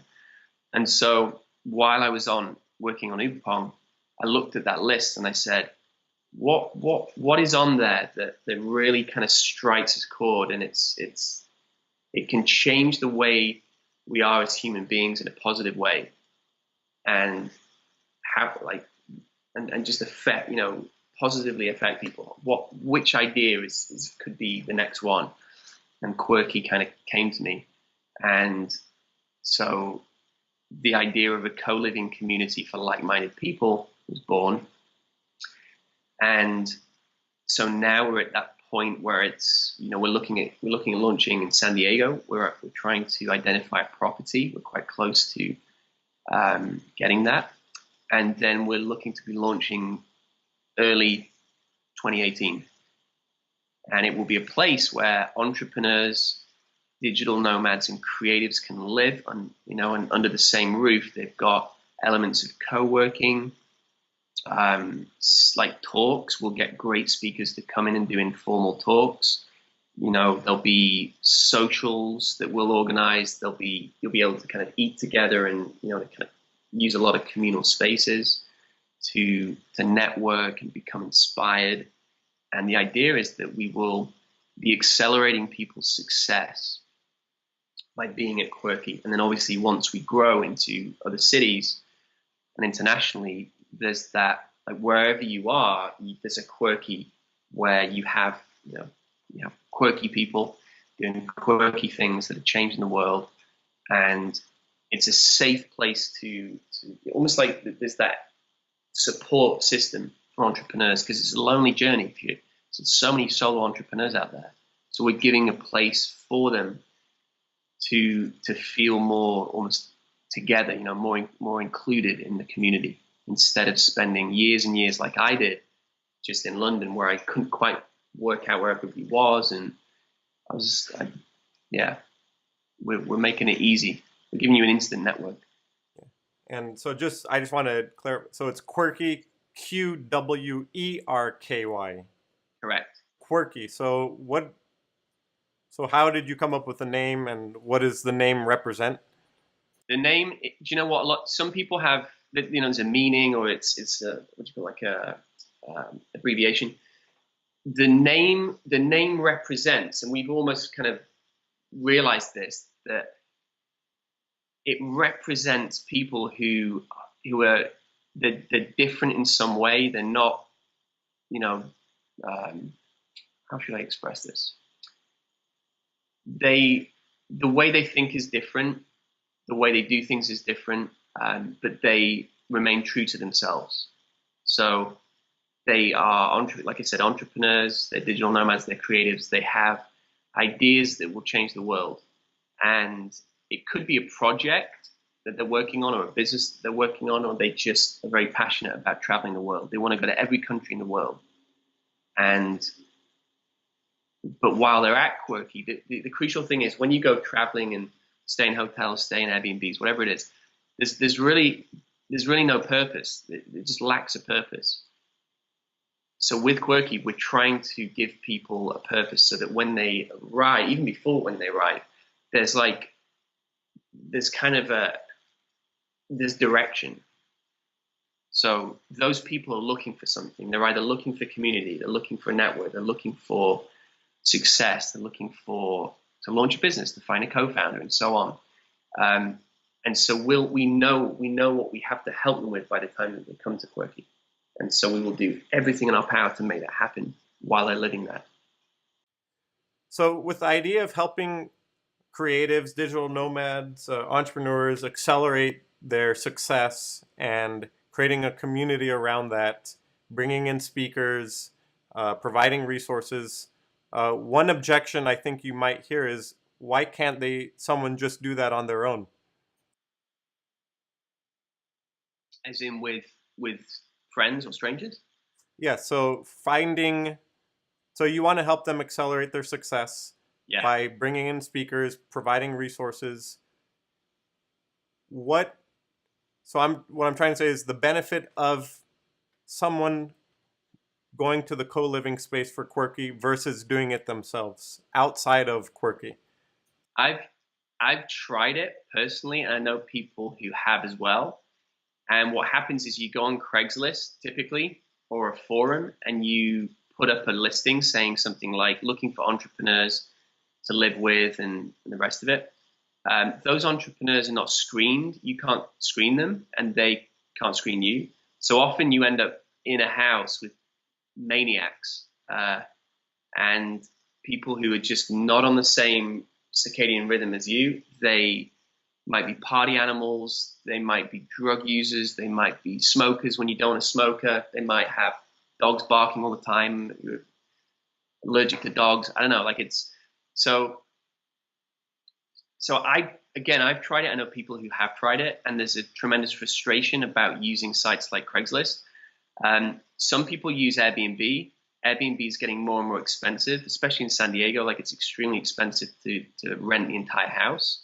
If you don't rent the entire house, you have to share with someone who, again, you don't know. You haven't screened them, so there's often you've got nothing in common. So that kind of sucks because then it's awkward for a few days. But again, people get a house and sublet with their friends, I guess. They can do it. A lot of the time, there'll be a single lease, so the landlord won't do it. They won't allow it because for insurance purposes and just they don't want multiple people in the house. In which case, you then do it essentially illegally, and so your lease is at risk. There's just a lot of risk. We take away all that risk. We take away the application process. We don't, we don't need to see like bank statements. We don't need to do all those ridiculous. There's too many checks. Minimum terms, like we're not going to say a minimum of a year or 2 years. It's way less than that. And it's flexible. It's flexible living. So if something comes up and you say, I don't know, there's an emergency, I have to go back to New York or whatever for a few months, it's fine. If we're in New York, go live at Qwerky New York, or when we're there. But at the same time, you're part of the Qwerky family, so it's we're not going to say no. You've got 8 months on your lease, you owe us that money. We'll say no. Like we understand completely, and no problem. Yeah. So the other question in terms of the objection is someone might be able to find a digital community of entrepreneurs and people helping support, provide resources that's not Qwerky. So what added element does co-living have to people who think that they can find this community and this resources digitally elsewhere? We had somebody stay at our pilot house who was a digital nomad, and he worked essentially on his own. He traveled and worked on his own business. Very isolated. It's very difficult to connect and be friends with ones and zeros. The physical connection and the human need to be around, like-minded people and fellow humans is there. It's always been there. And when we don't have it, we naturally feel less happy. So we're, part of our DNA is happiness. Like we want people to become or to be happier when they come to live in Qwerky co-living communities. This kind of goes on to the whole, the fact that the US is ranked 14th in the World Happiness Report. One of our goals is to take the US to number 1 by creating these communities and creating happy people. Loneliness is contagious. It's a fact, but happiness is also contagious. So we want to make that the dominant force and make happiness contagious in this country and make happier people. So how can you change someone's life as an entrepreneur, digital nomad, or creative when they do become part of Qwerky? If you're an entrepreneur and you want to start a business, for example, we will look in that community and see if there's anybody in a similar position who's looking, for example, for a co-founder. And if there is, we're going to match you with that person and make that introduction. We're going to facilitate that introduction. If there isn't, we're going to have someone in our network that is in that situation, and we'll connect you to them. So we'll either go into the the Qwerky network within the community, or we'll go outside of that network to our own community and connect you. So that's really a good example of how it would work for an entrepreneur. If it's a digital nomad, again, there's going to be people traveling through Qwerky, so we'll introduce you to nomads. But maybe there's an entrepreneur who's, looking to start, for example, I don't know, a way for nomads to make money while they travel, and that's the entrepreneur's idea. But the nomad is the traveler, and they know about traveling, so then they partner up, and we would facilitate that because we look at who's there and see how those relationships can form. With creatives, maybe a creative is looking to do a photo shoot but doesn't have anyone to shoot, and maybe it's headshots for an entrepreneur for their startup, or the nomad's traveling and that nomad needs some shots of them in the city they're in San Diego, for example. So the two team up on a project on that photo shoot. And so really it's kind of, it goes back to the idea of karma, like Qwerky karma. It's people, the idea that people are helping each other out in the community, but not with just pure transactional or like pure, let's say, money in mind. It's not just about making money off each other. It's how can we be collaborating and helping each other in that community, and then working out, we've got ideas around kind of rewards or perks that can come into play when you're a more positive and more giving member of the community. You mentioned that for someone trying to create this on their own, that they're going to come across challenges with screening people. So who is the ideal Qwerky person, and what do you do to help find the best person for the community? That's a good question. And we've got, we like I said before, we've obviously got entrepreneurs, digital nomads, creatives in mind. Qwerky's best suited for people who, are coming to a city who don't have any connections in that city. So just like when I moved to London, I didn't know anyone down there. So they're new to a city. They want to kind of get connected faster. It can take you years and years and years and years to build a network and get anywhere. And then maybe you get to that point where you become a little bit despondent and you feel like I'm just going to move to another city. So you've lost that you've lost all that work and the foundation. So you have to do it all over again in another city. So we're accelerating that process for you. That's what we're going to be doing. And like I said, facilitating relationships, friendships, and just inspiring you as a human being. Yeah, so someone listening to this podcast might be interested in joining the community. What would you say to them about, I know you said that if they're digital nomad entrepreneur and you're going to help them accelerate their process, but what do you want to say to them to be part of your community? At the moment, we've not opened applications just yet because, like I said, we're still looking to get the first location. But we do have a very simple landing page, which is on qwerky.co. And if there's any interest, with listeners and viewers, go to qwerky.co, add your email address, and we'll start talking. And then when we do open applications, we'll reach out and see if it's the right living opportunity for you at that point in time. And if it is, we can help. We can help you. Yeah, and your first location will have 50 Qwerkies, right?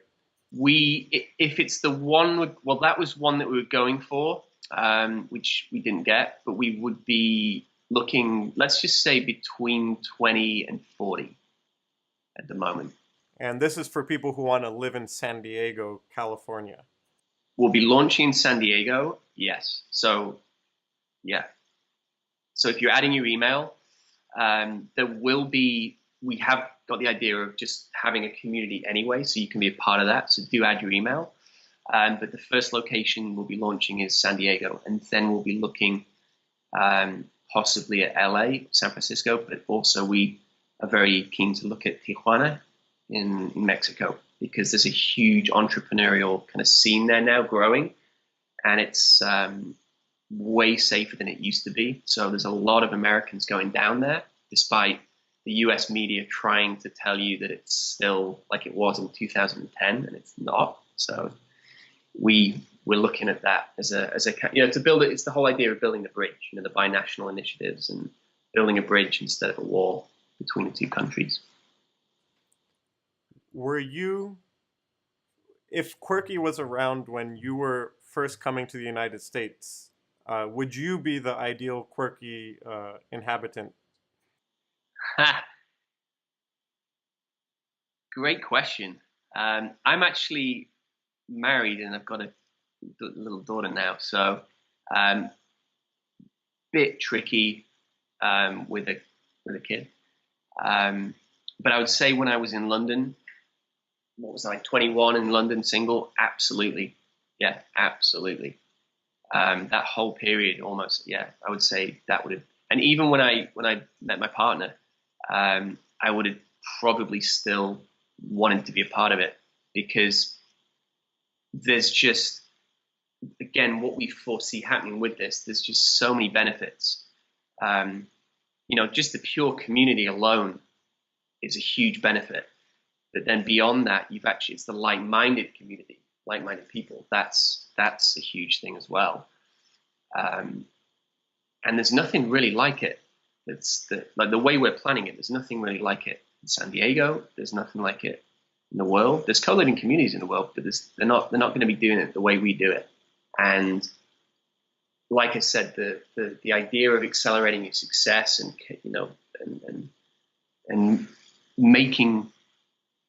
changing the way you live, that's our goal. Changing the way you live so that you think about it differently. It's not just going home and almost like head down or I'm going home. Like it's very uneventful. It's almost that feeling of like we can't wait to be part of that.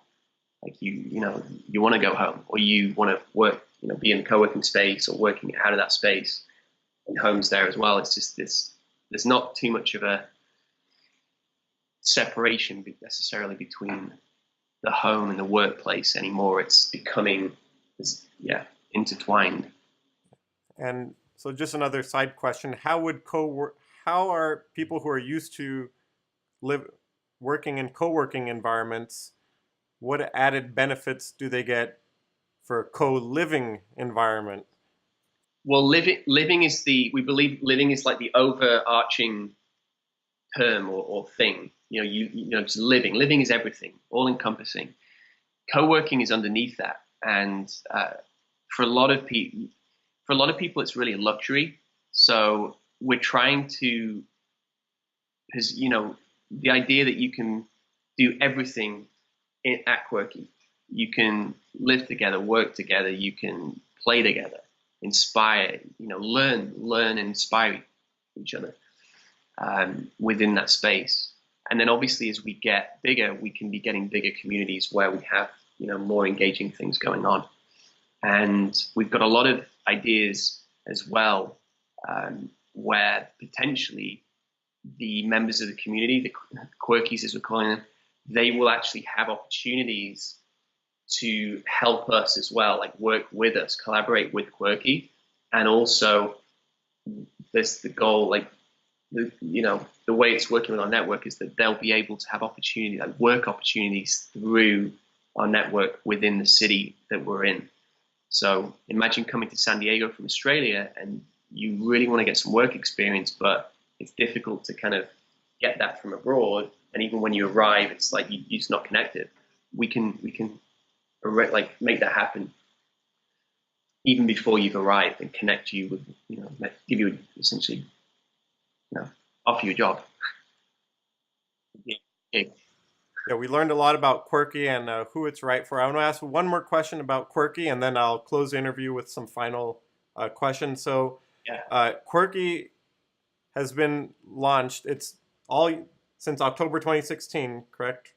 Right. You're We're launching the launching. idea. Launching the idea. Yeah. So the idea, I would say we started talking about it probably around October 2017, 2016, and then looking to launch early next year.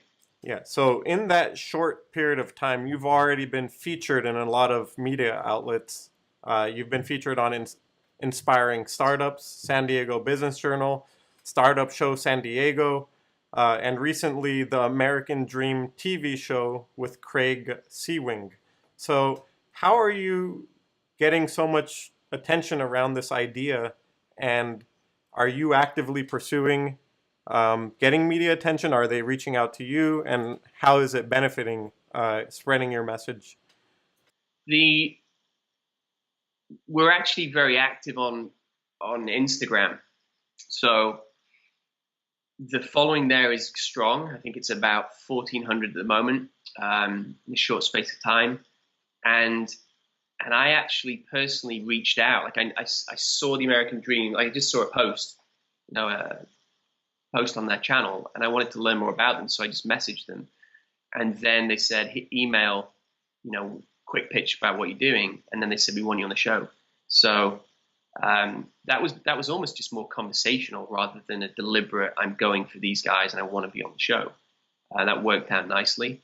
With the San Diego Business Journal, that was just there was a Slack community for the San Diego startups, and I jumped on there and said, does anyone know any journalists? Which is a very, very few. I just do things sometimes without thinking like that, because most people would just think, who's going to give up their list of journalists? But one of them just happened to be part of the Slack group and was involved with was using it, and then someone tagged her and recommended I talk to her. So we got on a call, and again it was just conversational. It's like, what are you doing? Why did you move from Austin to San Diego? That's weird, because most people are moving to Austin. Why would you move here? And I said, well, the startup community is in its infancy, and I think I can help bring it up and really make this a world-class startup ecosystem. How am I going to do that? I'm going to do it with, by launching Qwerky and helping more entrepreneurs get businesses off the ground, and creating these amazing communities where people are happier and they want to do businesses, and they've got the confidence to launch businesses. So they gave me a half page spread, and the business wasn't launched. I actually didn't have a business. I'd sold one and I hadn't launched the other. So it was just literally about me and just why I'd moved here and what I was looking to do. Give me a half page.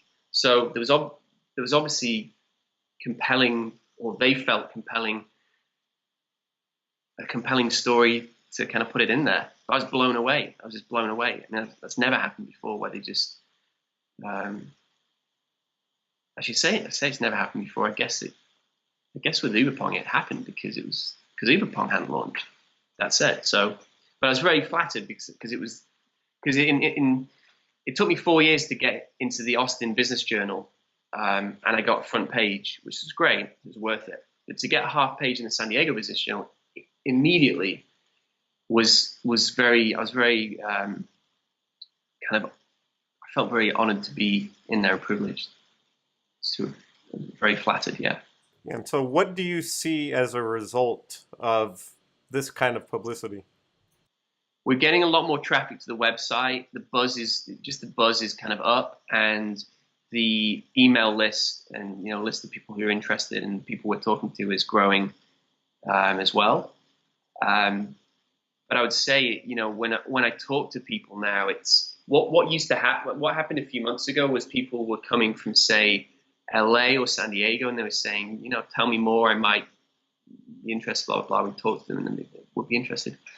Now I've got people in Thailand and Australia connecting with me and saying, can we come and stay and feature you in our blog, and we'll do a full article on it and tell the world about you. And they've got a huge following. So that's kind of cool because they're really interested in the concept. It's not what we got, it's what we're going to create. And so, again, it's nice. It's really nice to have people talking about us, and we're very grateful. We're extremely grateful to have one person write about us or feature us. We're extremely grateful to you for having us on the show, the podcast, and just allowing your listeners and viewers to hear this and see it. Amazingly grateful. So, and again, it's getting the word out, because we don't like Facebook ads, as we keep saying. We don't like Facebook ads. We don't just want to buy loads of ads and force feed ads to people and say come and stay. We feel like it should be more organic and natural. So, it's up to people to make their own mind up when they hear me and see me make their own mind up. Yeah, so thank you for letting me know you're grateful to be on the show, because part of this show is to share your story and share your message and share the message of entrepreneurs to help inspire others to become entrepreneurs themselves. So I appreciate having you on. So I want to say a few last questions. Who inspires you? Is there anyone interesting or unique that inspires you or that has inspired your journey along the way? Definitely. There's my dad's one. He ran his own business and sold that after 25 years. But a lot of people, I hear this a lot, the same question to entrepreneurs, and they'll say Richard Branson or Steve Jobs, like quite common names that come up.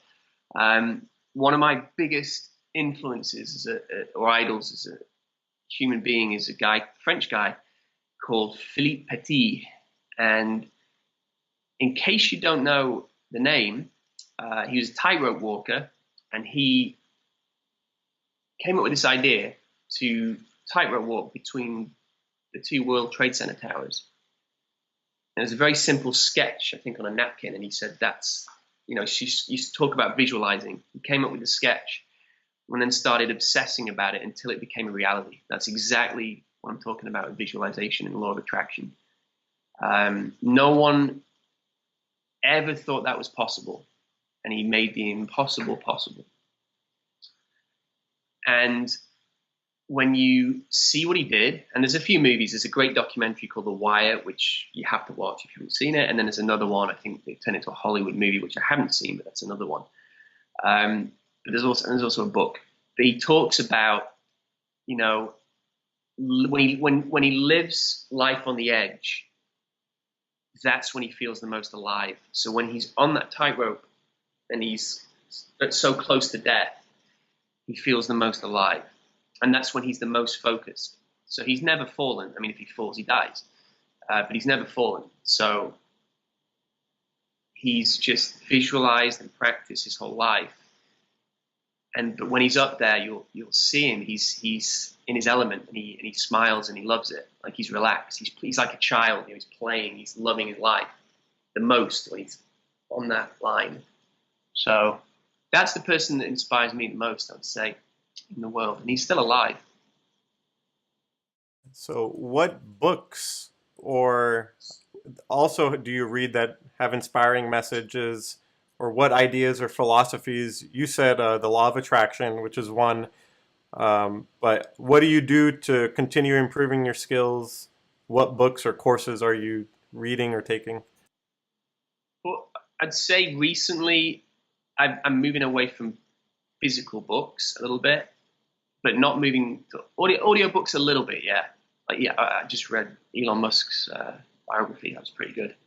But I like little snippets, like picking up things, even just the simplest thing, like going on YouTube and learning about confidence, or you can just find like 5-minute videos, 10-minute videos. And if you just watch enough of them, it's not one specific author necessarily or individual. It's a collective learning. That's what I kind of like. The single book that probably kicked things off for me as an entrepreneur, if you could pinpoint it, was going back to the idols and using somebody not mentioned as frequently, and I'm now going to contradict myself, but Richard Branson's autobiography is called Losing My Virginity, and that probably was I read that very quickly. I'm a slow reader normally, but I read that probably in a few days, and I couldn't put it down. And when I finished it, I said, it was like slapped the book down and said, I'm going to be an entrepreneur now. This is the moment, because if he can do it, I can do it. He wasn't great at school, he just applied himself and learned through doing and just living. And it wasn't like he was going to work. That was his life. It was living, just living. And so that's been part of my life, is designing my work so it's part of my life. And it's not that separation, work and play. It's all together. Seamless living experience. How important is it to find a mentor for you? Personally, I've actually looked, maybe not hard enough, but I've looked over the years for a mentor, and there's been a few people that have kind of come and gone. I've never had, I would say, one that's been there from the beginning all the way through. And I've looked. Some have come and gone. Have I given up? Have I stopped looking? No, I'm still looking for that person, and I think that there will be a point when that person will come. But I learned this recently from a friend of mine who's an entrepreneur and a little bit older, and he said that it's not about going out and finding a mentor. It's about almost realizing it's like a two-way thing. So it's almost like, how can you help the person who you think is going to be the mentor first? And then by doing that, maybe they'll feel like they want to help you. So it's like a two-way thing, rather than just, you're a bit older, you're successful, can you give up your time to me? Try and make it a two-way thing. But I'm still looking and trying to find that sort of relationship, if you like. Yeah, that's really interesting. And where do you see yourself or the future of your company in the next 5 years? Qwerky's going to be a global, in fact, within 5 years, a global network of co-living communities. It's going to be big and fun. It's not, I mean, there's companies that are doing very well, like Uber and WeWork, but I don't know, I think they could be more fun. People don't seem very happy when they're using their brands or experiencing the brands. So we want the brand to, like I said, to make people happy when they think about it and when they experience it. And so we're going to be in multiple countries. We're going to have a network of co-living communities. We're going to have helped a lot of people get their businesses off the ground and develop as human beings. And even if it's just something as simple as, I'm coming to Qwerky to increase my confidence by being, that's a goal. So we're going to make you more confident while you're at Qwerky. And that's up to the individual, but it's up to us as well. Like we're making ourselves accountable, because no one else does. When you go to WeWork, or let's say co-working spaces, I'll say WeWork, you pay them and that's it. There's no engagement. They don't look after you. They don't remember your name. They don't say, so-and-so, you need to meet this person and facilitate relationships. They're a, what is it now, $20 billion company. So they make a lot of money. But have people evolved by being there? I don't think so. Are they happier? I would say no. Are they helping WeWork to get richer? Absolutely. I think there's room for development in not just co-working, but in co-living as well. And there are co-living companies out there trying things, and there's some people we respect and their model, and there's other people we don't. And we think that can be developed and improved. And so, but ultimately we look around and we see what people are doing, and it's observe the masses and do the opposite. We think we're unique. We will be a unique co-living experience, and we invite people to come and try it out and experience it and see for themselves. Yeah. And in your entrepreneurial journey, what sacrifices do you think you've had to make throughout your 5, 7, 10 years being an entrepreneur? Friends, I'd say friends overall. Not as, like, I used to have a lot more friends. Being very committed to this and spending a lot of time on it. It's hard, especially in a new city as well. It's harder to make friends. So a lot of my friends are kind of in the business world and founders, but they're so busy on their things. A lot of the time they don't have time to hang out. I don't have a lot of time to hang out. So I'd say that just a simple, the circle of friends is smaller. But at the same time, I would say it makes me more selective about, because I have less time, it makes me more selective about the people that I do spend time with.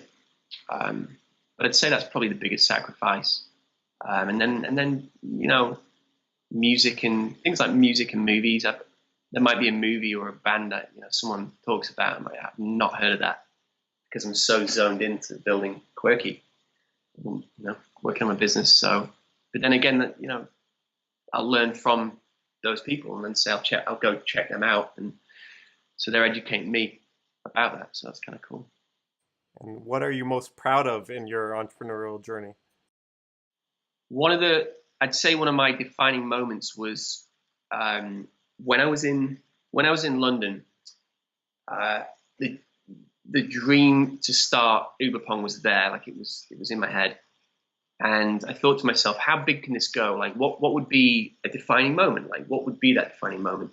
And it was to have my company name, Uberpong, on the jumbotron at a basketball game, an NBA basketball game, right?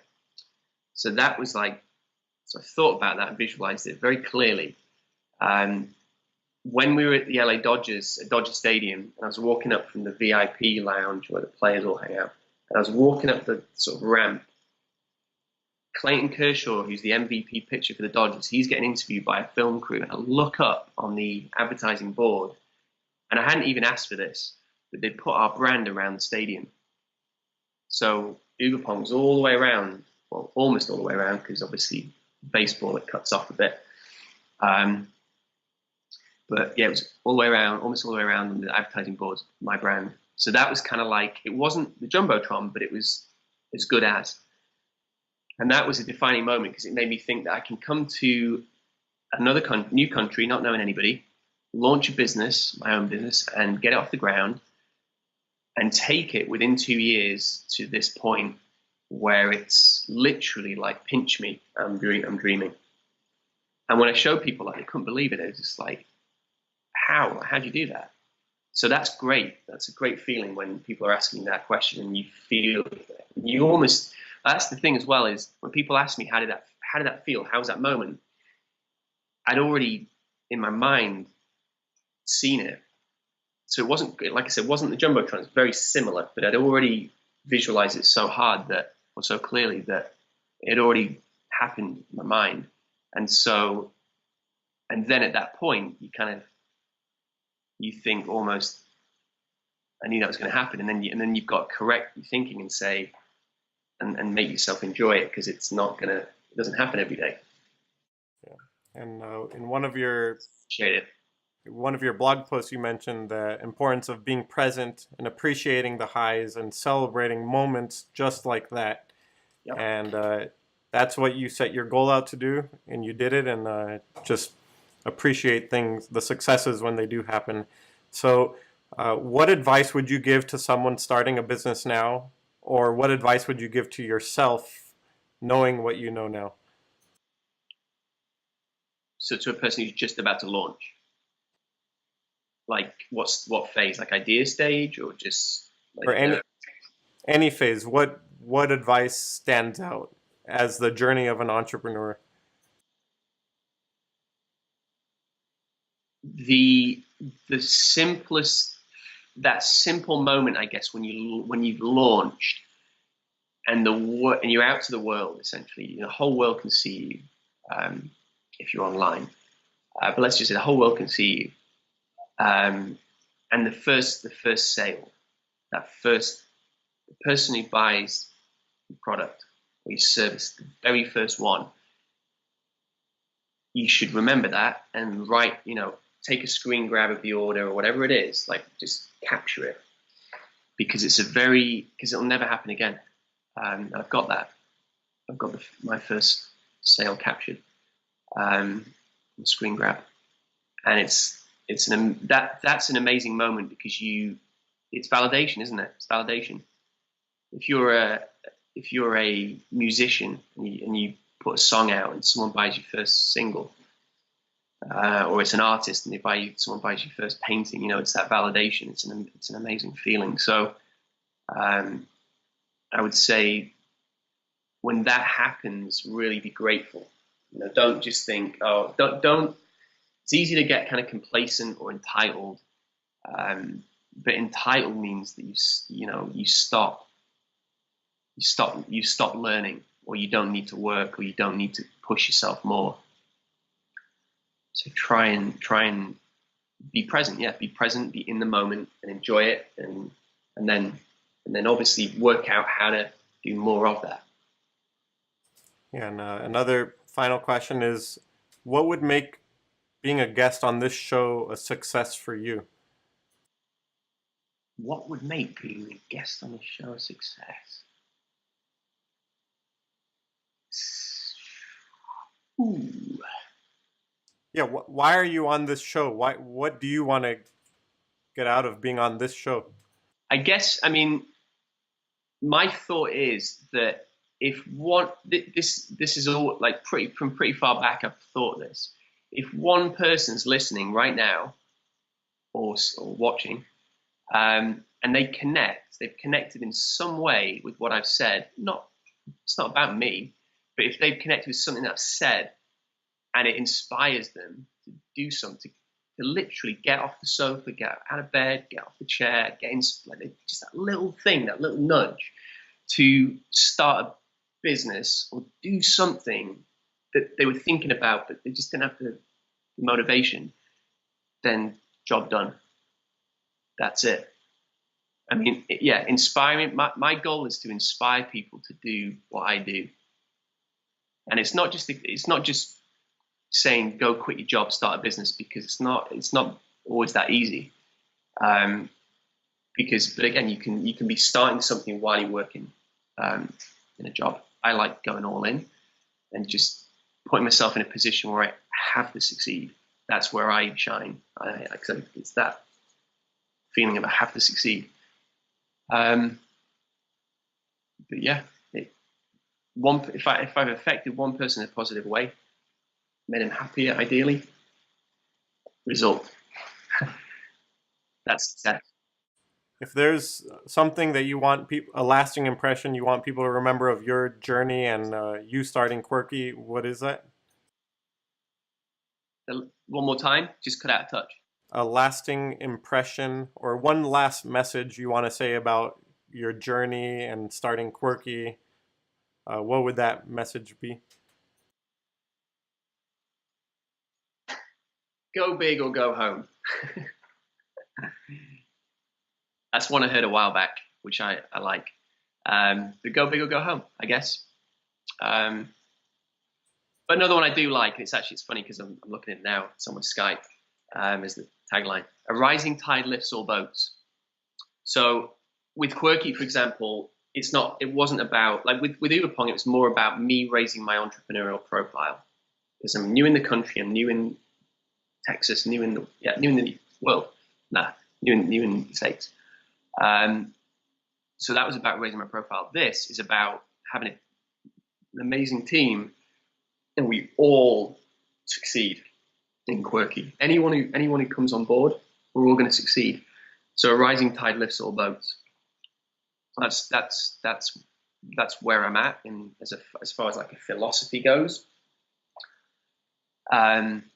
Anyone who touches, same with not just the team, but anyone who touches the brand will feel that. They'll feel like they're in that boat and the tide is cut. They're moving up. They're moving up in the world. They're doing better by being around us. Yeah, nice. So a rising tide raises all boats, and inspiring everyone who has contact with you and your brand and supporting each other. And the mission of this Javier Morquecho show is to share the stories of entrepreneurs, corporate executives, and thought leaders, and create a community around learning how to start, grow, and scale a business, and to inspire you to go out and take action. So, David, if anyone wants to reach out to you to continue the conversation, how can they do that? They can tweet. I'm on Twitter at David J. Lowe. So David J Lowe.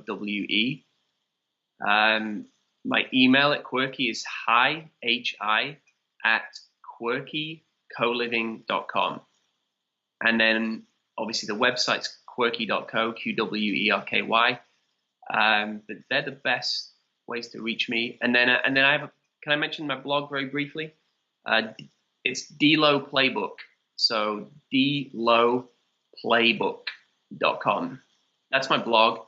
And again, you can kind of reach out, you can add comments and kind of just, talk about posts, and, we can have discussions on there as well. Yeah. So once again, this is David Lowe, the founder and CEO at Qwerky Co-Living, a co-living community for like-minded people that combines elements of co-working, entrepreneurship, and travel. You can learn more about Qwerky at qwerky.co. That's QWERKY.co. And as mentioned, you can follow David's entrepreneurial journey at the D Lowe Playbook. It's his personal blog for no-nonsense startup advice. And you can find that at dlowplaybook.com. That's DLOWE playbook.com, PLAYBOOK.com. In today's episode, I hope you had a chance to learn about his experience growing his business, and are again that you're inspired to go out and take action to start a business. And so if you enjoyed this conversation, have ideas for future episodes, or if you just want to reach out to me by email, you can do so at javiermorquecho.com. Once again, it's javiermorquecho.com. And I'm also here to continue the conversation with you and discuss topics that are important to you. So thank you, David, for being here, and thank you, everyone, for being a part of the show. See you all next time. Thank you very much for having me, Javier. It's been a real pleasure.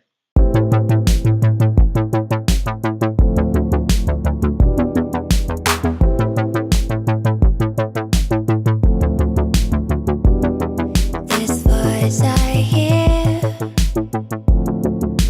that keep whispers in my ears, and that's why I leave. I've been chasing it for years. I can't stay. I just want to do it on my own. Lying way. I don't want to cure for my syndrome.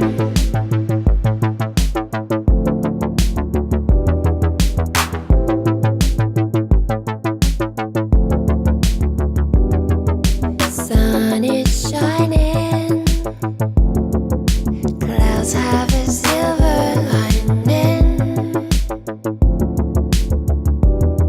All this coming free fall. Life is a beautiful storm.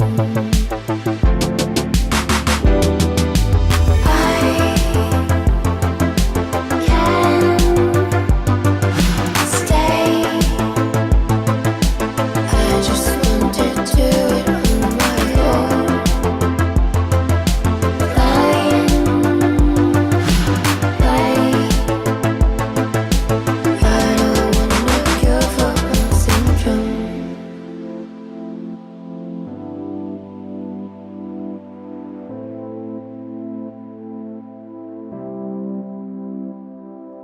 Want to walk on 1,000 lands, soft in the street.